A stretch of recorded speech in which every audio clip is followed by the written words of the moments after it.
Welcome back, viewers, to Media City in Salford. And you're like, what the hell is that? It's basically the British Broadcasting Corporation's headquarters here in Great Britain. Not just England, all of GB. And I'll tell you a hilarious fact. They put it here in Salford to try and regenerate Salford, which is one of the poorest, most run-down, most backward, most inbred, most on benefits region of England. And 70% of the staff that work here at BBC Media City Salford commute from London. That is how much they didn't want to live in Salford. It's a 2.5-hour commute. Yeah, that's what I look like with my reading glasses on. It's a den of low testosterone, beta office males and associated harpy-like, far-left, ideologically driven, boarding house matron scummy women. That's the BBC for you. It also stands for Big Black Beep. So earlier today I was watching a fellow YouTuber called Billy Moore. You may have heard of him. He has a YouTube channel called the All or Nothing podcast. And it was interesting just to see how far Crutchy and Ironside have deteriorated since the Charlie Veitch Crackhead series, which has ended. Have you noticed? Not that many crackheads on the channel. And what I found very funny as well was Billy Moore started insulting any YouTubers who use crackheads for content. And there he was, eulogizing and praising them and telling them that their life choices are absolutely fine, that they're nice people, as they slowly commit suicide, as they take every drugs known to man, and turn the city centre into a hellscape through crime, fighting, violence, broken bottles, and let's not forget, urine and feces everywhere. So Billy Moore, you funny looking man, I love how you criticize me for doing the very, very same thing that you do. And you're even worse, you're doing it on the back of my hard work, and you still call them Crutchy and Ironside. So who's exploiting who? My funny-faced Billy Murray? A TARDIS from the show Doctor Who? Who? Anyway, we're inside some of the studios here where they have shows with audience participation. Well, here in the main drag, you can see the BBC have gone for that whole Red Square, Tiananmen Square, large open concrete area so that the government agents can have a good look at everyone. Now, as I'm filming this, they're probably facially recognizing me. And 10 years ago, when you try and film here at Media City, security would come on these like weird, what are they called? You know those segways? They used to segway around here. But not anymore. Media City. That's it. American flag in Tehran. American flag in Tehran. How is this possible, viewers? I was walking past and I went to touch it and I got the worst static shock in a long time off a rubber plant leaf. And yeah, they're real rubber plants. So I was going to read out a few BBC controversies, but there are so many because, again, this is a publicly funded, Soviet organization. So they're not profit-making, although they do make a profit reselling all the shows around the world that the taxpayer in Britain has paid for. They have so many controversies. Sexual controversies, those are the worst ones. Financial controversies, thought control controversies. They've got so many that there's actually a whole a Wikipedia article called BBC Controversies, and it's got hundreds of sections. Too many. So we pan round. Here's a BBC for children. See babies, like babies. Get it? See babies. And here's I think this one's called Oopsie Daisy, I think. And it says, please don't climb on me. And I said to Laura, there's a joke in here, Laura. If only they'd put this sign in front of Jimmy Savile, or even more recently, the most powerful newsreader in Britain, Hugh Edwards, who's pled guilty to owning the worst types of CP. And regular viewers may recognize the studio here where I raided and presented the news just like Hugh Edwards. Only difference with me is I didn't have 17 gigabytes of illegal material on my phone. Cheaply built mass apartments to be sold to Chinese and Arab investors in the hope of a 7% per annum rental yield. We all know in the industry, those of you who have worked in property investment, that 7% guaranteed yield, F off. You'd be lucky to get 2.5. Well, we've crossed away past the quay, Salford Quays, away from the BBC. And here, would you believe it, is the outer perimeter fence to keep the zombies in. Sorry, the zombies out at the Coronation Street set. Please buy our brand new apartments, please. Young Mancunian people are lining up to rent them and give you massive profits, we promise, please.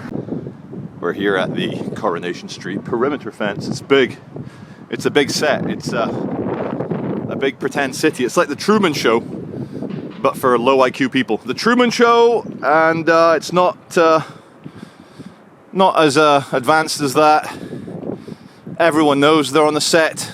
Even the Truman. Who would the Truman be in the Coronation Street? I have no idea. But please be advised that the cast may not be able to stop for pictures or autographs. If you come here in the hope of seeing a Coronation Street star for an autograph, there's something wrong with you. And all I'm trying to do is to film the fake kind of Disneyland fake facades. This is the rear end of the fake facades. But you don't really get a good shot from here. Just look at the security apparatus to stop the low IQ zombies from attacking their favorite Coronation Street star. When I was a kid, my dad used to put on the BBC World Service, whether we were in West Africa, Qatar, Saudi Arabia, St. Eustatius in the Dutch Antilles in the Caribbean, Brazil, Panama, Costa Rica, just a few places where your humble narrator has lived as a child. And that authoritative voice, the white, middle-class English voice, after the "This is the BBC World Service. This is all the news you need to know." As a former... Anyway, what I was going to say is, you try listening to BBC World Service nowadays, it's all Women's Hour, followed by Feminist Hour, followed by You Are Racist Hour, followed by Check Your Privilege Hour, and it's unlistenable. I'm going to stop cupping the microphone, you'll see just how windy it is. Around the front, you've got the ITV Coronation Street Experience. And you won't believe what you're able to do. You won't believe it. You can step on to the street. That's the Disneyland street where they film it. Rover's Return, I guess, is the pub. The cabin is the cabin, and I can imagine Coronation Street probably isn't the same as it was 20 years ago when I accidentally watched 3 minutes of it and then had to vomit violently for 7 hours until my bile came up in a kind of bright green psychedelic yawn. But I just love, this is like my anthropology. Look what the normies are into. Guided tours of a soap set. Check this out. So you move away from that. You've got a giant bakery. Whitworth Brothers Limited. Flour Millers. Flour, let me see. Do I need to change the... Yeah, I should probably make that a bit. And then you've got your Imperial War Museum down there. And if we've got time, we're going to go play with a T-55 tank in its bright beige desert camo. Imperial War Museum, when the architect hates you and doesn't want you to be able to understand any lines. There's no geometric, there's no Fibonacci, there's no golden ratio, it's just shiny shit metal.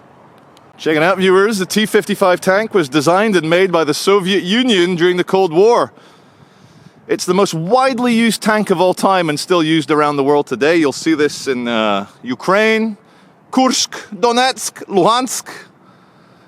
This one here was captured from Iraqi forces by the Royal Engineers during Operation Telik in Iraq in 2003. And if you're into the Soviet Union and the whole early World War II Soviet Union, you will notice that the T-55 is of course based on the T-34, a tank which it replaced. So let's have a little look around. It's a bit rusty. How cool that we have an Iraqi tank. An Iraq tank here in England. Still with a bit of the original Iraqi sand. No, it's probably not. Probably not. What's that? 5731 in Arabic? I don't know, lad. Let's get some cinema shots here. Oh yeah. Oh, look at that rifling. You see the rifling? You like a bit of rifling? Laura, this rubber dinghy full of angry young men about your age just collapsed there. Like, should I jump in and save them? Laura, there's like 100 of them on that dinghy. Like, oh well. Welcome to England. Look what they've done to the periodic table of elements. It's all BBC, like BBC shows and CP, Chris Packham. How unfortunate. So, a couple of things of note on the main drag here is that it's a tree-free existence. All these little small testicled, low testosterone beta males, they want it all to be a concrete Soviet wasteland. And all these people working for the BBC, they're all desperate for some sort of social control, social media control, social credit score. Because these are the people that will outcompete you on obedience. They're like, yep, I'm a good boy. I took my vaccine. Where's my cupcake? Please give me access to status and breeding opportunities. No! Here at the BBC, though, they have invested heavily in the car ramming of peace barrier. Look at this big boy. It's like an accordion. Puffs out. It's a car ramming of peace barrier, or if you prefer, a high-speed vehicle launching device, like a Hot Wheels. Whew. Is he going to do it? He's going to do it. He's going to... No, disappointed. Look at the BBC staff member. She wears her lanyard like a dog collar and leash around the neck so that everyone knows she works for the biggest far-left, publicly funded Soviet organization on earth. And the BBC has been pleasuring itself watching all these working-class English people get fat sentences in jail. Oh, how the BBC works for the middle-class lovies, the champagne socialists. And so the idea of some working-class people who probably voted for Brexit, which is British exit from the European Union, that delights your standard BBC apparatchik. So again, the whole estate is BBC, and as a non-TV licensed taxpayer, it's nonsense anyway, I think the organisation is dead, collapsing, kaput, finito! Thank you, licensed payer. Thank you for the latte, cafe latte. I'm going to take it back to my desk and work 3 hours today on my £70,000 a year BBC salary. I typed into Gemini, which is a Google artificial intelligence. I said, Gemini, is there a correlation between low testosterone and being a lefty? And even Gemini admitted that there is a weak correlation. A weak correlation, perhaps a causation, which in woke language means yes, very much so, there is a connection. We're in the Lowry Outlet Mall here at Salford Quays, and I just like the way these are gently swaying in the wind.